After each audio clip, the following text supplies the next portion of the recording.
फिरौन, वो मम्मी जो साइंटिस्ट को समुद्र में मिली और जिसने पूरी दुनिया को हिला कर रख दिया। आपको बता दें कि फिरौन किसी आदमी का नाम नहीं है, बल्कि मिस्र के दौर में जो मिस्र का बादशाह बनता था उसे फिरौन कहा जाता था।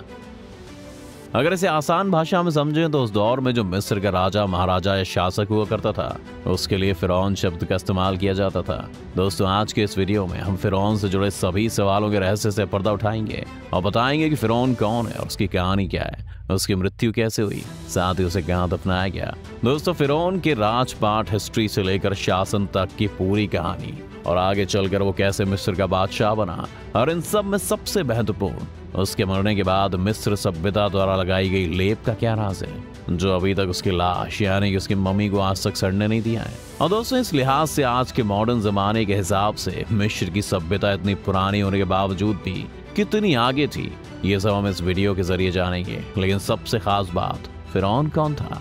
इनमें सबसे मशहूर फिरौन मिस्र का सीकेनरेताओ है, या यूं कहें कि सीकेनरेताओ मिस्र का सबसे मशहूर और ताकतवर बादशाह था जिसने 16वीं शताब्दी ईसा पूर्व में शासन किया था। इसके पीछे की कहानी बहुत दिलचस्प है दोस्तों। ऐसा कहा जाता है कि फिरौन अस्फहान शहर का रहने वाला था और वो शुरू से ही अमीर बनने की ख्वाहिश रखता था। इसी चक्कर में उसने एक व्यापार के लिए अपने शहर के लोगों से ढेर सारा कर्ज ले रखा था। अब हुआ ये कि इस दौरान वो अपने कर्ज नहीं चुका सका, जिसके चलते उसे अपना शहर छोड़कर भागना पड़ा। वो सबसे पहले सीरिया के दमकश में पहुंचा, जहां उसे रोजगार ना मिलने की वजह से वहां से भी वो चला गया। इसके बाद वो चलते चलते नौकरी की तलाश में मिस्र के चुनाचे गांव में जा पहुंचा। इसके बाद तो उसने अपनी तकदीर ही पलट दी। उसने चुनाचे गांव में एक बात नोटिस की, क्या तरबूज बहुत सस्ते दाम में मिल रहे हैं और अगर मैं इन सस्ते तरबूजों को शहर में ले जाकर बेचूंगा तो मुझे काफी फायदा होगा। लेकिन जब वो इन तरबूजों को शहर के लिए बेचने निकला तो उसे हर चौक चौराहों पर चुंगी यानी टैक्स देना पड़ता था, जिसके चलते उसके तरबूज शहर तक पहुंचते पहुंचते ऑलमोस्ट खत्म हो चुके होते थे। इस दौरान उसे एक बात तो समझ आ चुकी थी कि इस मुल्क में कानून प्रथा तो है ही नहीं, तो क्यों ना मैं इसका फायदा उठाऊं। और इसी सपने और ख्यालातों को लेकर उसके मन में मिस्र का बादशाह बनने की चाहत जगी और यहाँ से शुरू हुई उसके मिस्र का सबसे ताकतवर बादशाह बनने की कहानी। और उन दिनों मिस्र में बड़ी भयंकर महामारी फैली हुई थी और इसी वजह से लोग अधिक संख्या में मारे जा रहे थे। इस दौरान फिरौन ने इसका फायदा उठाया और कब्रिस्तान में जाकर बैठ गया और जो कोई भी वहां मुर्दा लेकर आता तो वो कहता था कि मैं यहाँ का शाही अफसर हूँ और अगर तुम्हें मुर्दा दफन करना है तो इसके लिए 5 दरहम यानी टैक्स देना होगा। जिसके बाद यही काम करते करते फिरौन ने कुछ ही महीनों में ज्यादा संपत्ति इकट्ठी कर ली। फिर इत्तेफाक से कुछ दिन बाद शाही घराने में किसी की मौत हो गई और जब शाही घराना मुर्दे को लेकर कब्रिस्तान पहुंचा तो फिरौन ने यही बात बोली कि मैं एक शाही अफसर हूँ और अगर तुम्हें ये मुर्दा दफन करना है तो 5 दरहम का टैक्स देना होगा।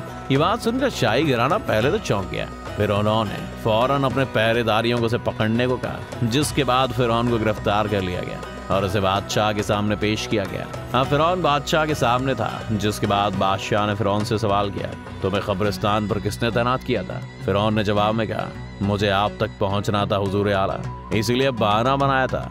दरअसल मैं आपको खबर करना चाहता था कि आपके राज्य में हालत बहुत ही खराब है। यहाँ के नौकरशाही जबरन हर जगह पैसा वसूली गरीबों से करते हैं। मैंने इसी तर्ज पर 3 महीने में जबरन वसूली करके इस बात साबित भी कर दी और इस दौरान मैंने खूब सारा धन इकट्ठा किया है जो कि मैं आपके कदमों में रख रहा हूँ और आपसे आग्रह करता हूँ हुजूर कि इस तरीके से नौकरशाही को हटाया जाए और एक अच्छा और सशक्त सेनापति ढूंढा जाए। फिरौन की बात बादशाह को पसंद आई और बादशाह ने फिरौन को एक छोटा सा ओहदा दे दिया। इसके बाद फिरौन अपनी दाग जमाने लगा और आवाम को खुश रखने के लिए अच्छे अच्छे तरीके इख्तियार करने लगा। ये सिलसिला धीरे धीरे बढ़ता गया और एक दिन फिरौन को तमाम लश्कर का अफसर बना दिया गया और एक दिन जब मिस्र का बादशाह मर गया तो वहां की आवाम ने फिरौन को तख्त पर बिठा दिया। इस तरीके से फिरौन मिस्र देश का नया बादशाह बन गया। फिरौन की मृत्यु कैसे हुई और उसकी लाश कितनी पुरानी है? आपको बता दें कि फिरौन की लाश आज तक ना गली और ना ही सड़ी है। ये 3500 सालों से मिस्र के एक म्यूजियम में आज भी एक ताबूत में महफूज रखी है। इस लाश के मम्मी को ध्यान से देखें तो मालूम पड़ेगा जैसे कोई आदमी अभी सोया हुआ है। फिरौन के बारे में ऐसा कहा जाता है कि एक जालिम बादशाह था जिसने ऐलान कर दिया था कि मैं सबसे बड़ा खुदा हूँ और उस वक्त हजरत मूसा नबी हुआ करते थे।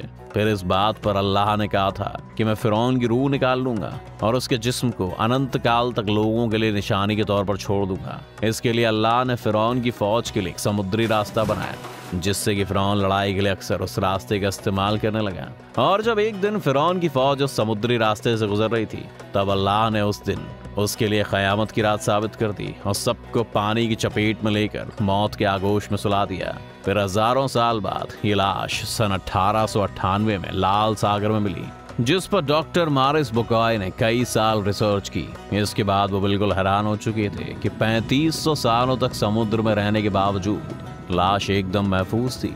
और उसका तर्क भी ये सही था कि आखिर क्यों किसी मछली ने लाश को नहीं खाया और क्यों लाश सड़ी नहीं। फिरौन की मृत्यु का साइंटिफिक रीजन।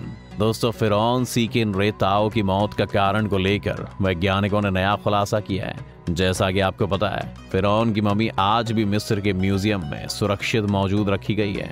आपको बता दें कि कुछ दिनों पहले ही साइंटिस्ट की एक टीम ने फिरौन के सिर का सीटी स्कैन किया था, जिसमें उन घावों का खुलासा हुआ है, जिसे फिरौन की मौत का असली कारण माना जा रहा है। माना यह जा रहा है कि 16वीं शताब्दी का विदेशी आक्रमणकारी हैक्सॉस राजवंश के साथ फिरौन का युद्ध हुआ था, जिसमें लड़ाई के दौरान फिरौन को पकड़ लिया गया और उसके बाद उसे मौत के घाट उतार दिया गया। ऐसे में फिरौन की मौत एक बार फिर विवादों में गिर गई है। साइंटिस्ट का दावा है कि फिरौन के सिर पर जो चोट लगी थी उसे जानबूझकर छिपाया गया था। उन्होंने ये भी पता लगाया कि मरने के टाइम फिरौन के हाथ को उसकी पीठ के पीछे बांध कर रखा गया था। इस रिसर्च टीम के प्रमुख कायरा यूनिवर्सिटी के सलारामोलॉजिस्ट सहर सलीम ने कहा है कि इससे पता चलता है कि फिरौन वास्तव में मिस्र को आजाद कराने के लिए अपने सैनिकों के साथ आगे की लाइन में खड़ा था, जिसके कारण उसे सबसे ज्यादा बार अटैक किया गया है। शोधकर्ताओं ने बताया कि फिरौन को कई अलग अलग हथियारों के जरिए एक से ज्यादा हमलावरों ने मारा था और इसी वजह से उसके शरीर पर 5 अलग अलग तरह के हथियारों से बने चोट के निशान में मिले हैं। उन्होंने दावा किया कि अगर एक हमलावर ने फिरौन को मारा होता तो वह अलग अलग एंगल से एक ही हथियार का प्रयोग किया होता, लेकिन यहाँ तो किस्सा ही अलग है। उसके शरीर पर चोट के निशान बताते हैं कि हथियार एक से ज्यादा थे, जिससे साबित होता है कि फिरौन एक बहादुर योद्धा था। मम्मी की लेपन वाली स्टोरी। दोस्तों, आज के मॉडर्न जमाने के हिसाब से देखा जाए तो हम मिस्र के हजारों साल पुरानी सभ्यता के आगे कुछ भी नहीं है। हमारा मेडिकल साइंस अब तक ये नहीं समझ पाया कि हजारों साल पहले कैसे लोग एक डेड बॉडी सुरक्षित लंबे समय तक रख लेते थे, जो कि उन सभी डेड बॉडी को हम मम्मी के नाम से जानते हैं। अब जैसा कि हमने आपको बताया था कि फिरौन की लाश भगवान यानी कि अल्लाह के श्राप की वजह से नहीं सड़ती, लेकिन आज के हिसाब से मॉडर्न वैज्ञानिक कहाँ इस बात को मानने वाले हैं। इस पर उन्होंने रिसर्च करके तर्क दिया कि उस जमाने में मिस्र सभ्यता के लोग डेड बॉडी को मम्मी में बदलने के लिए किसी खास पुजारी का सहारा लिया करते होंगे, जिन्हें थोड़ा बहुत सर्जरी और ह्यूमन बॉडी का ज्ञान होता होगा। वैज्ञानिकों ने कहा कि किसी भी बॉडी को मम्मी बनाने के लिए लगभग 70 दिन का समय लगता है और उस जमाने में पुजारी सबसे पहले डेड बॉडी को अच्छे से साफ यानी धोते थे, फिर उसके ऊपर नेट्रॉन का केमिकल लगा देते होंगे। दरअसल दोस्तों, नेट्रॉन एक स्पेशल सॉल्ट होता है जिसमें नमी को सोखने का गुण होता है और ये नेट्रॉन बॉडी को सुखा देता है और फिर डेड बॉडी सूखने के कुछ दिन बाद उसे झाड़ कर एक विशेष प्रकार का केमिकल लगाकर लिनेन के कपड़े से बांध दिया जाता था। कपड़ा अच्छे से अपनी पकड़ बनाए रखे, उसके लिए वो लोग ऑयल और रेजिन का मिक्सचर लगाया करते थे। इसके बाद वो मम्मी के ऊपर खुशबू छिड़क कर एक ताबूत में बंद कर देते थे। अब वैज्ञानिकों का कहना था कि यही सेम प्रोसेस मिस्र के ताकतवर बादशाह फिरौन सीक नरे ताओ के मरने के बाद हुई होगी। तो दोस्तों, ये थी मिस्र के ताकतवर बादशाह फिरौन सीक नरे ताओ की कहानी। आपको हमारी वीडियो कैसी लगी हमें कमेंट बॉक्स में जरूर बताइएगा। अगर आप इस चैनल पर नए हैं या आपने अभी तक द मिस्टिकल एंड चैनल को सब्सक्राइब नहीं किया है तो अभी सब्सक्राइब करें, साथ ही बेल आइकन को दबाकर दोस्तों शेयर करना बिल्कुल ना भूलें। तब तक के लिए धन्यवाद।